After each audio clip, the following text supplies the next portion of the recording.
Hi everyone, this is Jenny Fu and I'm back today with another polymer clay caning tutorial. This time on how to use canes to create these red poppies that you see here.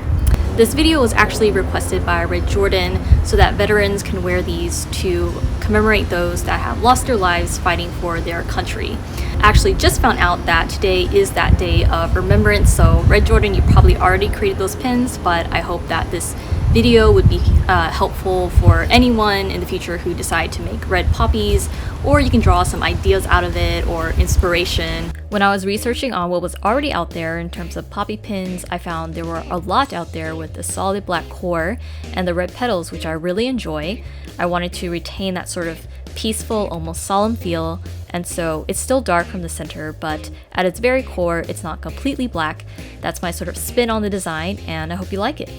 There are 3 variations. One of them has a lot more of the black line showing, but I'll point out where in the video you can make adjustments so that you can tweak it to your own, as well as how to assemble and attach to your pin. So before we get started with the tutorial, I want to let y'all know this video is a little different from the others in that I did not create a prototype beforehand. I usually do. I just sketch something out and hope for the best because I want to get it out as soon as possible. So as you're watching the process, it's like you're discovering things along with me as I go. So yeah, with that out of the way, let's get started with making those canes. Step 1. Create stamen base. To create the inner petal, we are going to create this sandwich looking piece for the stamen portion of the flower. The black portion, which is the stamen, will be sandwiched by 2 thick layers of red run through setting 0 of my pasta machine, and the stamen itself is at a custom thickness where I pieced 2 layers that are run through setting 2. I started with some sheets of clay. The large red sheet was rolled through my pasta machine at thickness setting 0 and weighs 37 grams. However, the smaller red sheet was rolled through setting 2, so it's slightly thinner and weighs 16 grams. For the black one, I also used setting 2 of my pasta machine and it weighs 20 grams. I cut the black sheet so that I create 2 sheets of 10 cm by 4 cm strips. This is so I can stack them on top of one another to create a thicker sheet. I wanted it thicker than what my pasta machine could handle, so this is my workaround so I can customize the thickness. However, you can make it as thick as you like the stamen to be. It is totally up to you. This will be set down on the large red sheet, which is about 3 by 4 inches. I cut off the excess from the width. Next, I create a gap measuring about 1.5 centimeters from above the black sheet to mark where to cut, and then fill in that gap with the smaller sheet of red clay. This is the one I use with setting number 2. At the time of making this video, the idea was this extra block of red clay is to allow the stamen of the flower to stagger a bit, giving it a more organic look. Later on in the video, I find out that I didn't actually need that much cushioning, so I would recommend that instead of doing this gap, just cover the exposed top with just a sheet of red clay at thickness setting 0. Hope that makes sense. Let me know in the comments if you need more clarification. Then I take the remainder of the original large red sheet to complete the sandwich. Step 2. Form ball on stamen. Now that we have a stamen base, next we will add some character to it so it's not just a straight line by taking a ruler and indenting the tip of the black stamen. This makes it a lot quicker than creating a ball to attach to the end, so you have to pack it. What are other ideas you can think of using this technique to create more efficient cane designs? After I create the indentation, I close the gap by squeezing the pieces together. Using a medium soft clay like Primo should make this process go more smoothly. I kept thin strips of red clay from earlier to help smoothen out the seams so that they don't cause unexpected issues like ripping apart later. Step 3. Cut and assemble Stamen Loaf. Because the stamen loaf is about 4 inches in length, I can divide it into 8 pieces by cutting at every ½ inch mark. After dividing, pinch the flat end of every piece to create some line thickness variation. After that, divide the stamens into 2 groups. One group will be longer than the other, so go ahead and lengthen the ends of one group. Once you are done, we're going to start assembling the pieces together. It doesn't matter which one you start with as long as you alternate between long and short. I'm starting with long, then short, long, and so on. The pointy ends should all meet in the middle and converge. Step 4. Compress stamen and reduce loaf. After assembling the pieces together, you want to compress your loaf to merge the pieces together and to form a sort of rounded shell shape. I didn't actually want that much dark red in my petal, so I cut off the excess so I could reuse it to form the gradient loaf in the next section of the video. I guess I thought there would be more of a bumpy and jagged shape above the stamen for me to chop off, but it ended up being very smooth, so the extra cushioning I added wasn't necessary. Off camera, I reduced it some more and gave it more of a teardrop shape. After cutting off the distorted ends, I end up with a total of 27 grams for the stamen loaf.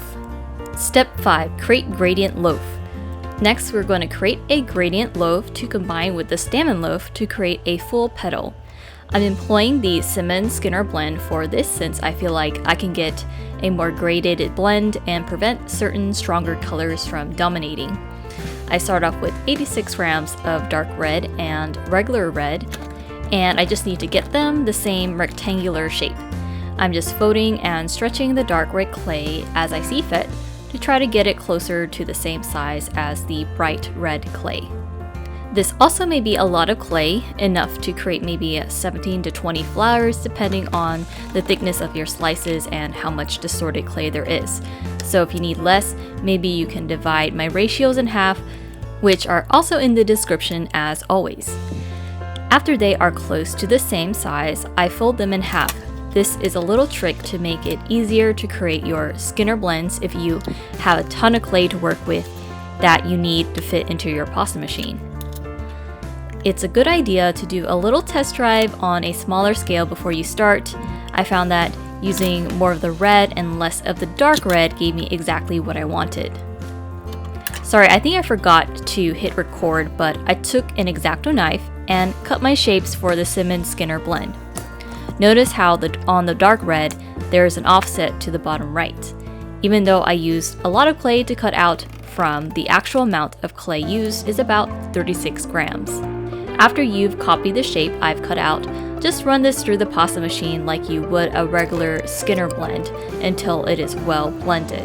I will need to do a more in-depth tutorial on Simmons Skinner blends in future videos. So thank you, Elizabeth, for expressing interest in that.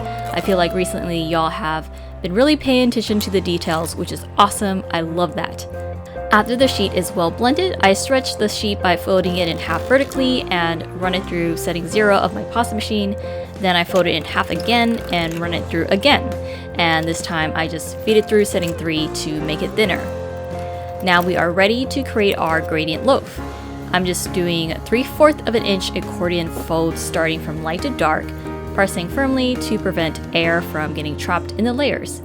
I realized I could have just chopped the clay and add on each layer instead of folding over, which would really minimize the possibility of trapping air in the fold since we're working on more thick layers this time. Step 6. Combine gradient loaf and stamen teardrop. So here I was looking at my initial sketch to figure out if I had the correct proportions.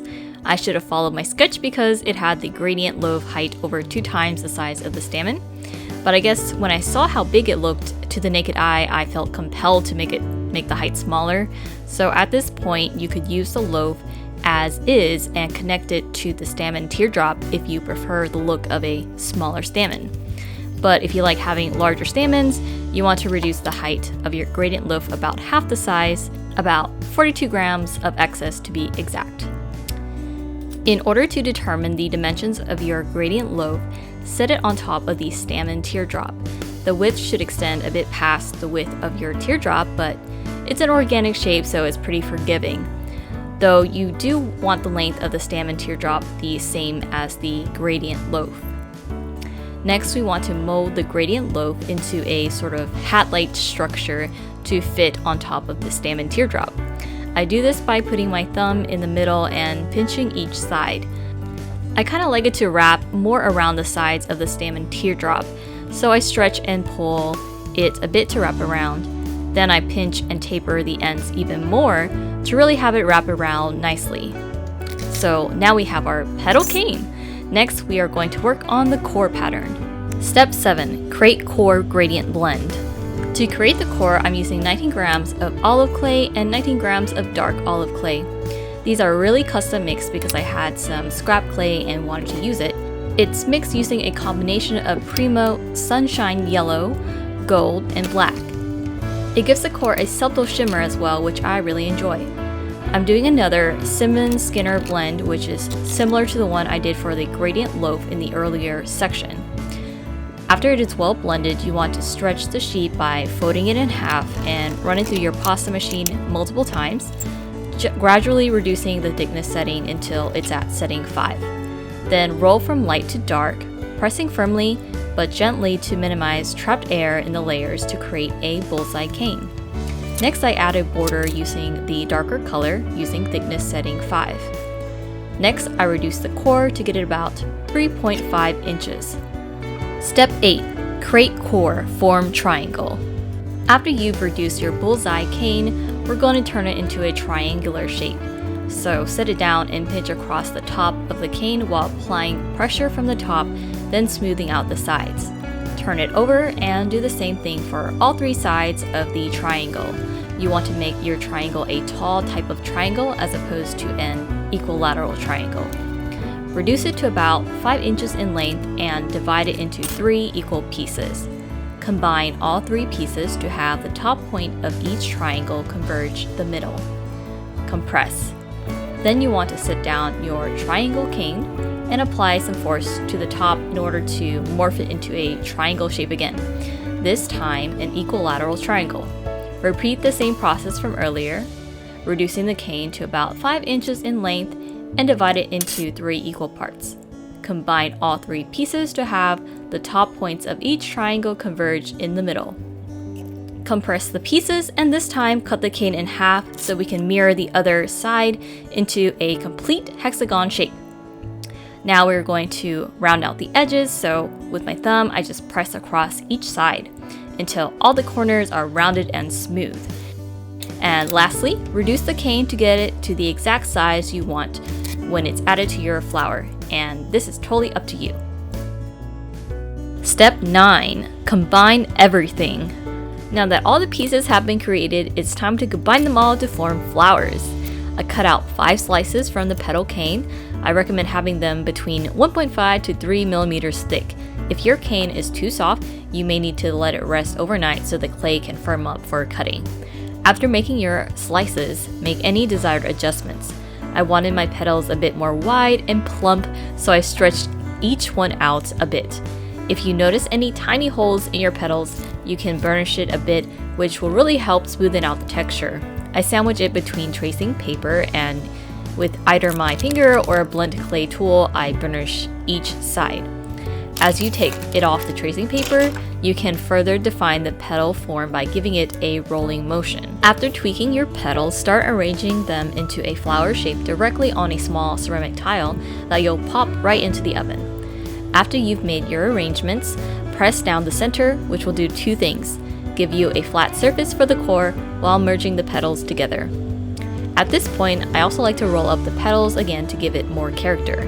Then dab a bit of Sculpey clear liquid clay at the center and plop my core on top and plop this into the oven. And here is the baked creation. I also want to show some other ways you can arrange your petals.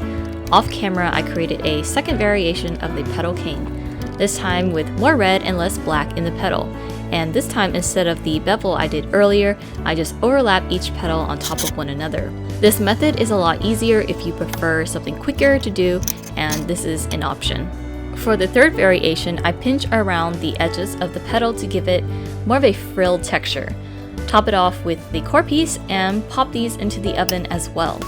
Now that all 3 flowers have been formed and baked, it's time to add the pins. Grab your pins and flip your flowers over. For the glue, I'm using E6000 Plus all-weather adhesive, and I glue this directly onto the pins and place them onto the flowers and wait 24 hours for it to completely dry. And here are the finished pieces. I hope you all enjoyed this tutorial. If you learned something new or felt inspired, please give this video a thumbs up. Stay creative and awesome, and have a fabulous weekend with inspiration.